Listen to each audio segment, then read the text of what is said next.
Good evening, welcome to Mike TV big debate. ఇప్పుడు ఆంధ్రప్రదేశ్లో జరుగుతున్న ఒకే ఒక చర్చ శాంతి వర్స్ మదన్. అంటే ఇద్దరు భార్యాభర్తలు, అంటే మాజీ భర్త అతను ఒక ఎలిగేషన్ చేసినప్పుడు మనం ఎలా తీసుకోవాలి, అసలు నిజంగా ఆయనకి ఆ ఎలిగేషన్ చేసే హక్కు ఉందా అనేది ఒక ప్రధానమైన చర్చ. అయితే ఈ చర్చకు మన ప్రజలు ఒకటి మాట్లాడుకుంటే, ఇప్పుడు ఉన్న మీడియా మొత్తం ఏకపక్షంగా ఆమెని టార్గెట్ చేసినట్లు కనిపిస్తుంది. ఆమెకు విజయసాయి రెడ్డి గారికి ఏదో సంబంధం ఉందని, నిజానికి సుప్రీంకోర్టు తీర్పును బట్టి భారతదేశంలో ఎక్స్ట్రా మెరిటల్ అఫైర్స్, అక్రమ సంబంధం అనేది ఏది ఉండదు. ఇద్దరు కాన్సెన్షియల్ ఉంటే that is enough for their relationship. అలా కాకుండా ఈ మీడియా, ప్రస్తుతం ఉన్న మీడియాలో అక్రమ సంబంధం అనే ఒక ట్యాగ్ లైన్లు పెట్టి, దానికి ఒక పెద్ద హెడ్డింగ్లు పెట్టి దాన్ని ప్రచారం చేయడాన్ని మనం చూస్తూ ఉన్నాం. వాళ్ళకి ఆ హక్కు ఉందా అనేది మనం వేరే చర్చ. మీడియా రోల్ ఏంటి, మీడియాకున్న హక్కులు ఏంటి, మీడియా ఏదైనా మాట్లాడొచ్చా, ఒక కులానికి అంటగాగచ్చా, కులం ఇంకో కులం మీద దాడి చేయొచ్చా, ఈ అన్ని చర్చలు ఈ నిజానికి ఇందులో వస్తాయి. కానీ మీడియాలో ఒక సూట్లు వేసుకొని రోజు సాయంత్రం పూట అక్కడ కూర్చొని, మీడియా హౌస్ల్లో కూర్చొని, కెమెరా ముందు కూర్చొని వాళ్ళు ఇష్టం వచ్చినట్లు సుప్రీంకోర్టు తీర్పులను కూడా లెక్క చేయకుండా వాళ్ళకి ఇష్టం వచ్చినట్లు మాట్లాడే స్వేచ్ఛ వాళ్ళకు ఉంది. మనం ఎవరు దాన్ని ఖండించలేము, ఎందుకంటే కుల రాజ్యాహంకారం మనకి స్పష్టంగా కనిపిస్తుంది ఇక్కడ. అయితే మనం ఒక్క విషయాన్ని ఇక్కడ స్పష్టంగా అర్థం చేసుకోవచ్చు. ఒక గిరిజన స్త్రీ మీద జరుగుతున్న దాన్ని, ఆమె అవినీతి పరురాలా, లేదు వైసీపీలో ఉన్నప్పుడు ఆమె వాళ్ళ ప్రభుత్వానికి అనుకూలంగా పనిచేసిందా, లేదు ఆమె అక్రమాస్తులు ఏమైనా సంపాదించిందా, లేదు ఆమె ప్రభుత్వంలో ఉన్నప్పుడు ఆమె చేసింది, ఇదంతా పొలిటికల్ డిస్కషన్. ఎవరు శాంతి గారి మీద మాట్లాడొద్దు అనే హక్కు ఎవరికి లేదు. శాంతి గారి మీద ఖచ్చితంగా డిబేట్ చేసుకోండి, పొలిటికల్గా డిబేట్ చేసుకోండి, ఎవరికి అభ్యంతరం లేదు. కానీ ఒక వ్యక్తిగతమైన విషయాల్ని రోడ్డు మీదకి తీసుకొచ్చి ఆమె జీవితాన్ని, ఆమె జీవితానికి ఉండే ఒక స్వేచ్ఛని భగ్నం చేసే హక్కు మీకు లేదు. ఖచ్చితంగా ఇది సుప్రీంకోర్టు రైట్స్కి, ఫండమెంటల్ రైట్స్ వయలేషనే అనేది మనం స్పష్టంగా ఇక్కడ అర్థం చేసుకోవచ్చు. మనకి ఆమె మీద చర్చ జరగటానికి మైక్ టీవీ వ్యతిరేకం కాదు, నేను వ్యతిరేకం కాదు యాజ్ ఎ జర్నలిస్ట్. అయితే ఇక్కడ మీరు చేస్తున్న పని ఏంటి అనేది ఒక మీకు అంతరాత్మ ఉంటే ఒకసారి పరిశీలించుకోవాల్సిందిగా నేను కోరుతున్నాను. ఈ చర్చలో నాతో పాటు పాల్గొనడానికి శాంతి గారి అడ్వకేట్ పృథ్వీ గారు మనతో లైన్లో ఉన్నారు.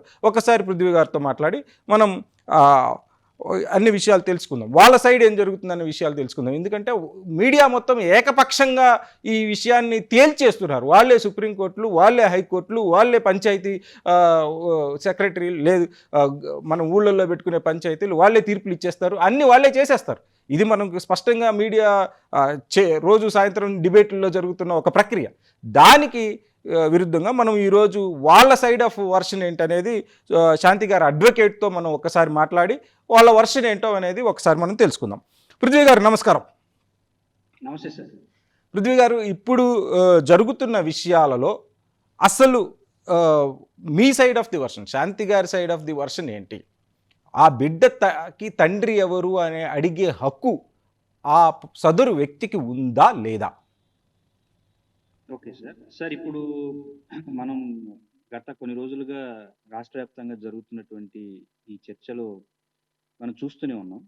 అయితే లీగల్గా మనము ఏ రకంగా దీన్ని అర్థం చేసుకోవాలనేటువంటి అంశాల్లో నుంచి నేను మాట్లాడడానికి ప్రయత్నం చేస్తానండి. మొదటగా మనం అర్థం చేసుకోవాల్సినటువంటి అంశం ఏంటంటే, శాంతి గారికి, మదన్ గారికి జరిగినటువంటి ఇష్యూలో 2016లో వీళ్ళు ఒక ఎంఓయు రాసుకున్నారు. ఈ ఎంఓయు ప్రకారంగా వాళ్ళ విడాకులు అంటే ఏ విధంగా ఉంటాయి అంటే, ఒక ఒప్పందం ప్రకారంగా వాళ్ళ జీవితాలు వాళ్ళు జీవించవచ్చు. అట్ ద సేమ్ టైం పిల్లల్ని ఎవరెవరు ఎలా వెల్ఫేర్ చూసుకోవచ్చు ఏంటి అనేది చాలా స్పష్టంగా రాశారు. అయితే ఈ ఎంఓయు అనేది చెల్లదు అని మదన్ గారు కానీ, లేకపోతే చాలా మంది కూడా చర్చలు చేస్తూ ఉన్నారండి. అయితే ఈ ఎంఓయు ఎందుకు చెల్లుతుంది అనేటువంటి అంశాన్ని మేమేం బలంగా వాదిస్తున్నామంటే, వాస్తవానికి శాంతి గారు కానీ, మదన్ గారు కానీ ఇరువురు కూడా షెడ్యూల్ ట్రైబ్స్ అండి. సో షెడ్యూల్ ట్రైబ్స్ మధ్య జరిగేటువంటి వివాహము హిందూ వివాహ చట్టం కిందకు వస్తుందా రాదా? ఇది ప్రధానమైనటువంటి చర్చ సార్. హిందూ వివాహ చట్టం ఏం చెప్తుందంటే సెక్షన్ 2 ఏం చెప్తుందంటే చాలా క్లియర్ గా షెడ్యూల్ ట్రైబ్స్ కి హిందూ వివాహ చట్టం వర్తించదు అన్లెస్ వాళ్ళు హిందూ వివాహ పద్ధతిలో వివాహం చేసుకుంటేనే హిందూ వివాహ చట్టం అనేది వర్తిస్తుందని చెప్పి చాలా స్పష్టంగా చెప్తుంది. అయితే అందులో కూడా వాళ్ళు ఏంటంటే సెక్షన్ 7 ప్రకారంగా హిందూ వివాహంలో తాళి కడితే సరిపోదండి, సప్తపది అనేటువంటిది జరగాలి. అంటే యజ్ఞం ముందు 7 అడుగులు వేయాల్సినటువంటి అవసరం ఉంది. 7 అడుగులు వేస్తేనే అది హిందూ వివాహ చట్టం కిందకి వస్తుంది. కానీ మదన్ గారి గాని శాంతి గారి వివాహంలో సప్తపది అనేది జరగలేదు. పెద్దల సమక్షంలో వాళ్ళు తాళి మాత్రమే కట్టుకున్నారు. అలా తాళి కట్టుకున్నంత మాత్రాన హిందూ వివాహ చట్టం కిందకి రాదు. ఇది మొట్టమొదట బలమైనటువంటి మా యొక్క వాదన అండి. అయితే ఈ నేపథ్యంలో నుంచి ఎంఓయు ఏదైతే 2016 డిసెంబర్లో వాళ్ళు రాసుకున్నారో ఆ ఎంఓయు చెల్లుబాటు అవుతుందనేది మనకు అర్థమవుతుందండి. అట్ ద సేమ్ ఒక్క టైం నిమిషం పృథ్వీ గారు వినిపిస్తుందా? చెప్పండి సార్. ఇక్కడ వినపడుతుంది, చెప్పండి మనకి సార్. ప్రధానమైన చర్చ ఏంటంటే ట్రైబల్ చట్టాలు, విడాకులకు సంబంధించి ట్రైబల్ చట్టాలు ఏం చెప్తున్నాయి, దాని ప్రకారం వీళ్ళ విడాకులు సమ్మతమేనా, కరెక్టేనా అనేది ప్రజలకు మీరు ముందు క్లారిటీ ఇవ్వండి. సార్ ఇప్పుడు ట్రైబల్ చట్టాలు అనే వాటికి అంటే ప్రధానంగా ట్రైబల్ కి కొన్ని సాంప్రదాయాలు విధి విధానాలు ఉంటాయండి. ఇవి అనాదిగా ఆయా వివాహ పద్ధతులు కొన్ని ఉన్నాయి. ఆ పద్ధతులన్నిటినీ కూడా భారత రాజ్యాంగం ప్రకారంగా అంటే ఫర్ ఎగ్జాంపుల్ ఆర్టికల్ 342 కింద కేంద్ర ప్రభుత్వం ప్రెసిడెంట్ యొక్క ఆమోదంతో ప్రకటించబడినటువంటి ట్రైబ్స్ గాని, రాష్ట్ర ప్రభుత్వం గవర్నర్ యొక్క ఆమోదంతో ప్రకటించబడినటువంటి ట్రైబ్స్ గాని వాళ్ళ సాంప్రదాయాలతో వాళ్ళ విధి విధానాలతో వివాహాలు చేసుకుంటే ఆ వివాహాలు అమల్లో ఉన్నటువంటి హిందూ వివాహ చట్టం కిందకి రావు అనేది సుప్రీంకోర్టు జడ్జిమెంట్స్ ఎన్నో ఉన్నాయండి. అయితే చట్టాలు ఎలా చేయబడతాయి అంటే సోర్సెస్ ఆఫ్ లా అనేది ఎలా ఉంటుంది అంటే historical source, legal source, custom and contract అనేటువంటివి మనం అందరికీ తెలిసినటువంటి అంశాలండి. ఈ అన్ని సోర్సెస్ ద్వారా చట్టాలు అనేవి ఏర్పడతాయి. అనాదిగా ఉన్నటువంటి కస్టమ్స్ ఏవైతే ఉన్నాయో వాటిని కూడా గుర్తించడం అనేది జరుగుతూ ఉంటుందండి. ఈ నేపథ్యంలో హిందూ వివాహ చట్టాన్ని కిందకి ట్రైబ్స్ యొక్క వివాహ విధానాలు ఏవి కూడా వర్తించవు. ఇది ఫస్ట్ ఆఫ్ ఆల్ మనం తెలుసుకోవాల్సినటువంటి అవసరం ఉందండి. అయితే ఈ ట్రైబ్స్ వాళ్ళు చేసుకున్నటువంటి వివాహ పద్ధతిలో సప్తపదిని పాటిస్తే అప్పుడు మాత్రమే హిందూ వివాహ చట్టానికి సంబంధించినటువంటి ప్రొవిజన్స్ అన్ని కూడా వర్తిస్తాయి. ఇక్కడ మదన్ మోహన్ గారికి సంబంధించి కానీ శాంతి గారికి సంబంధించినటువంటి వివాహంలో సప్తపది అనేది జరగలేదు. పెద్దల సమక్షంలో కేవలం దండలు మార్చుకొని తాళి మాత్రమే కట్టుకున్నారు. పృథ్వీ గారు ఒక నిమిషం. సో వాళ్ళు హిందూ మ్యారేజ్ యాక్ట్ కిందకి వాళ్ళ మ్యారేజ్ రాదు. అవునండి, రాదు. ఇక నెక్స్ట్ ట్రైబల్ మ్యారేజ్ యాక్ట్ కిందకి వాళ్ళకు వచ్చినప్పుడు 2016లో వాళ్ళు రాసుకున్న ఎంఓయు ప్రకారం వాళ్ళ విడాకులు కన్ఫామ్ అయినట్టేనా? అవునండి. ట్రైబల్ మ్యారేజ్ కస్టమ్స్ ప్రకారంగా వాళ్ళ ఇరువురు కూడా రాసుకున్నటువంటి ఏదైతే ఒప్పంద పత్రం ఉందో ఆ ఒప్పంద పత్రం వాళ్ళు విడిగా ఉండడానికి సరిపోతుంది. అందులో కొన్ని కండిషన్స్ రాసుకున్నారండి ఆ ఎంఓయూలో. ఏమనంటే ఇద్దరు కవలలు ఉన్నారు కాబట్టి సార్ ఇప్పటికీ ఆమె నా భర్తని క్లెయిమ్ చేసుకోవడానికి ఉందా లేదా? క్లెయిమ్ చేసుకోవడానికి లేదండి. ఎందుకంటే ఆల్రెడీ ఎంఓఈలో చాలా స్పష్టంగా రాసుకున్నారు ఎవరి జీవితం వాళ్ళు జీవించవచ్చని. ఎందుకంటే క్లెయిమ్ చేసుకోకపోవడానికి క్లెయిమ్ చేసుకోవడానికి అతని హక్కు లేకపోవడానికి కూడా ఇంకొక కారణం ఏంటంటే అక్కడ జరిగింది హిందూ వివాహము కాదు. హిందూ వివాహము కాదు కాబట్టి వాళ్ళు రాసుకున్నటువంటి ఎంఓయూకి వ్యాలిడిటీ, ఈ వ్యాలిడిటీ ఉంది కాబట్టి అతను ఈవిడ్ని ఇప్పటికీ నా భార్య అని చెప్పడానికి అర్హత లేదండి. మొదటి point.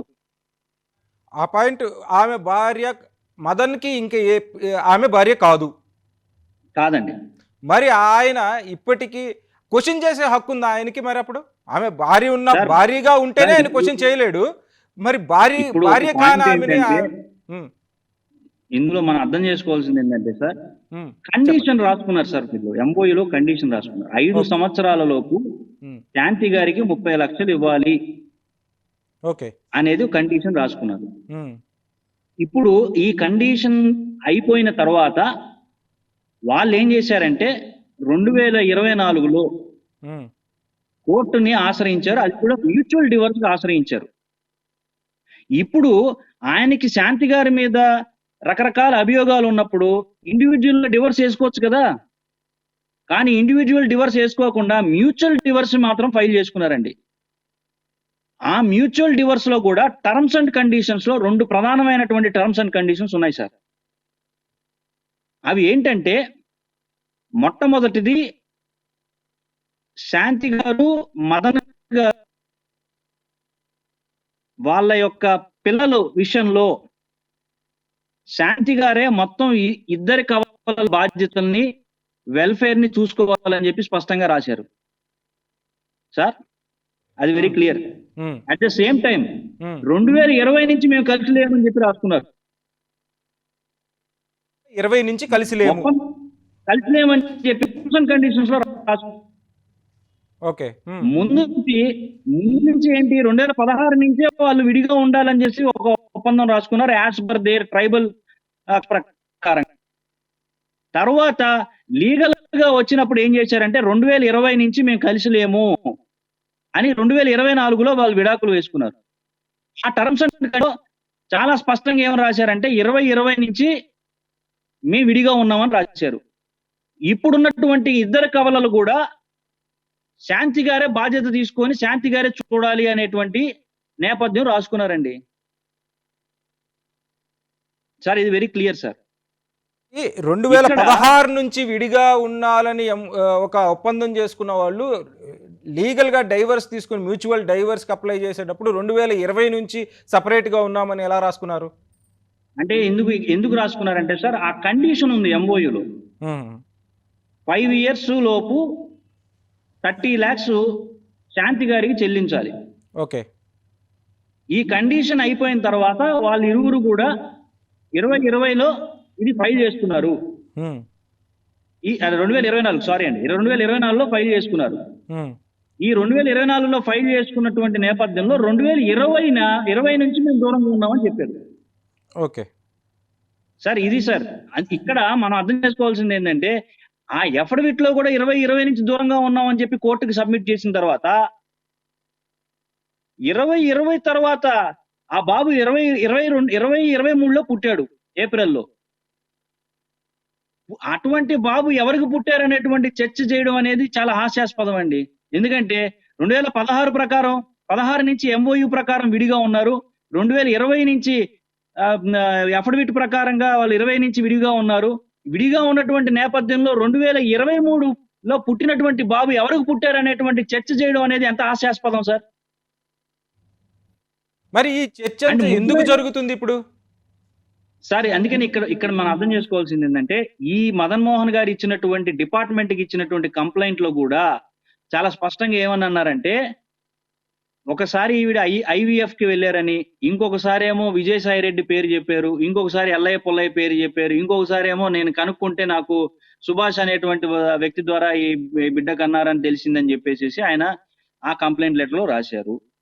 At the same time రాయడంతో పాటుగా ఆయన ఇంకొక మాట ఏమన్నారంటే, సార్ ఈ బిడ్డకి తండ్రి ఎవరు నాకు తెలియాలి, ఎంక్వైరీ చేయాలి అని చెప్పి డిపార్ట్మెంట్కి రాస్తారు. అసలు డిపార్ట్మెంట్కి ఏం పని సార్? ఆ బిడ్డకి తండ్రి ఎవరు అనేది కనుక్కునేటువంటి పరిస్థితి డిపార్ట్మెంట్కి ఎందుకు ఉంటుంది? సో మొట్టమొదటిగా ఆయన ఇంకొక అంశం ఏంటంటే, దీంతో పాటుగా 2024 ఏప్రిల్లోనే మ్యూచువల్ డివోర్స్ కి ఫైల్ చేసేసిన వ్యక్తి జూలైలో ఈ కంప్లైంట్ తీసుకుపోయి డిపార్ట్మెంట్కి ఇస్తాడు. ఆ మ్యూచువల్ డివోర్స్ కూడా ఫైల్ చేసేసిన తర్వాత జూలైలో ఈ కంప్లైంట్ ఇస్తాడు. అది కూడా ఆ కంప్లైంట్ లో కూడా ఈ బిడ్డకి తండ్రి ఎవరు అనేది కనుక్కోండి అని చెప్పిస్తాడు.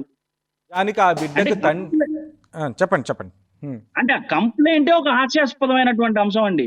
ఓన్లీ తనకున్నటువంటి అనుమానము, ఓన్లీ టు ఆవిడ యొక్క పరువుని పరువు తీసేయాలనేటువంటి ఒక నేపథ్యము. దీంట్లో అతను ఒక సీరియస్ గా ఇలాంటి ఒక ఎలిగేషన్స్ తో ముందుకు వచ్చాడండి. ఒక ఎలిగేషన్ ముందుకు వచ్చినప్పుడు నిజానికి సుప్రీంకోర్టు తీర్పులను బట్టి ఉమెన్ని అడిగే హక్కు ఈవెన్ భర్తకు కూడా ఉండదు వాస్తవంగా చెప్పాలి అంటే. నువ్వు ఎలా వెళ్ళి ఈ బిడ్డ ఎవరు, నా బిడ్డేనా అని డిఎన్ఏ టెస్ట్ చేయించమంటే భారతదేశంలో సగం మంది భర్తలు అడుగుతారు ఈడు నా కొడుకేనా అని. అది అది కరెక్ట్ కాదు. మరి ఇలాంటి ఒక సందర్భం వచ్చినప్పుడు మరి ఆమెని ఆ కమిషన్ ఎందుకు సస్పెండ్ చేసింది ఆమె ఇన్స్టిట్యూషను? సార్ ఇది ఈ ఆరోపణకు సంబంధించినటువంటి విషయం కాదు సార్. ఈ డిపార్ట్మెంటల్ ఇష్యూస్ సంబంధించి ఆమెను సస్పెండ్ చేశారు. దీనికి సంబంధించి సస్పెండ్ చేయలేదు.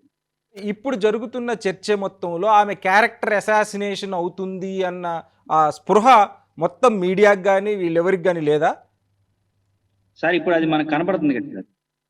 ఒక ఉమెన్ యొక్క క్యారెక్టర్ అసాసినేషన్ జరుగుతుంది, చైల్డ్ యొక్క అబ్యూస్ జరుగుతుంది, చైల్డ్ రైట్స్ యొక్క డినయల్ జరుగుతుంది. ఇక్కడ లీగల్గా ఎలా ప్రొసీడ్ అవుతున్నారు సార్? ఇప్పుడు ఫర్దర్ గా ఏంటంటే ఎస్టీ కమిషన్ కి మనం కంప్లైంట్ ఇవ్వడము, ఆల్రెడీ ఎఫ్ఐఆర్లు పోలీస్ స్టేషన్ కి కంప్లైంట్లు ఇవ్వడం జరిగింది. ఎఫ్ఐఆర్ స్టేజ్ లో ఉందండి. ఇంకా ఎఫ్ఐఆర్ కడతారని ఆశిస్తున్నాము.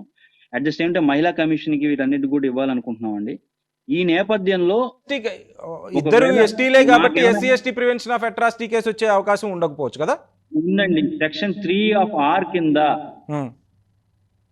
సెక్షన్ 3 ఆఫ్ ఆర్ కింద ఇది ఎస్సీ ఎస్టీ అట్రాసిటీ అప్లై అవుతుంది. ఎందుకు అవుతుంది అంటే పబ్లిక్ వ్యూలో ఎస్టీని హ్యూమిలేట్ చేస్తే ఎస్సీ అట్రాసిటీ యాక్ట్ అప్లై అవుతుంది. ఇప్పుడు శాంతి గారి యొక్క character assassination is nothing but humiliating her. Madam sir, అది చాలా క్లియర్ గా అర్థం చేసుకోవాల్సిన అవసరం ఉందండి. పబ్లిక్ వ్యూలో ఆవిడ క్యారెక్టర్ అసాసినేట్ చేయడం అనేది ఎస్సీ అట్రాసిటీ అప్లై అవ్వడానికి అవకాశం ఉందండి చాలా క్లియర్ గా. సో ఈ అన్నిటి మీద మేము లీగల్ ఫైట్ చేయాల్సినటువంటి అవసరం ఉంది, చేస్తూనే ఉన్నాం. ఆవిడ పోరాడుతూనే ఉంది. చాలా ముఖ్యంగా అర్థం చేసుకోవాల్సినటువంటి అవసరం ఉందండి. ఈరోజు చాలా కాంట్రడిక్షన్స్ ఉన్నాయండి మదన్ గారి యొక్క ఎలిగేషన్స్ లో. ఇందులో కేవలం ఆయన 30 కోట్ల రూపాయలు ఆమెను డిమాండ్ చేశారు. డిమాండ్ చేసినటువంటి వాటన్ని చాట్లు కూడా ఆ రోజున ప్రెస్ మీట్ లో చాలా స్పష్టంగా ఆవిడ అందరి ముందు చూపించింది. ఇప్పుడు కూడా ఆయన ప్రెస్ మీట్ పెట్టి నాకు మానిటరీ రిలీఫ్ కావాలి ఆవిడ దగ్గర నుంచి అని చెప్పి మాట్లాడుతున్నారు. ఆల్రెడీ వాళ్ళు విడాకులు 2024 విడాకుల్లో కూడా చాలా స్పష్టంగా ఏముందంటే ఈ ఇద్దరు పిల్లల యొక్క వెల్ఫేర్ ఈవిడే చూసుకోవాలి, శాంతి గారే చూసుకోవాలని కూడా టర్మ్స్ అండ్ కండిషన్స్ లో రాసున్నాయి. రాసుండి కూడా ఈ రోజు పిల్లల గురించి నేను ఆలోచిస్తున్నాను, పిల్లల గురించి నాకు మానిటరీ రిలీఫ్ కావాలని మాట్లాడడం అనేది కంప్లీట్ గా విరుద్ధమైనటువంటి చర్చగా మనం అర్థం చేసుకోవాల్సిన అవసరం ఉందండి. థ్యాంక్ యూ పృథ్వీ గారు, ఈ చర్చలో నాతో పాల్గొన్నందుకు. చాలా కీలకమైన విషయాలు దీనికి ప్రస్తావించారు. ముఖ్యంగా క్యారెక్టర్ అసాసినేషన్ ఎలా జరుగుతుంది, అలాగే ట్రైబల్ వివాహ చట్టం ప్రకారం వాళ్ళకి విడాకులు వచ్చిందా లేదా, ఒక విడాకులు తీసుకున్న అతనికి ప్రశ్నించే హక్కు ఉంటుందా లేదా అనే అనేక విషయాలు మనం మాట్లాడుకుందాం. థ్యాంక్ యూ పృథ్వీ గారు.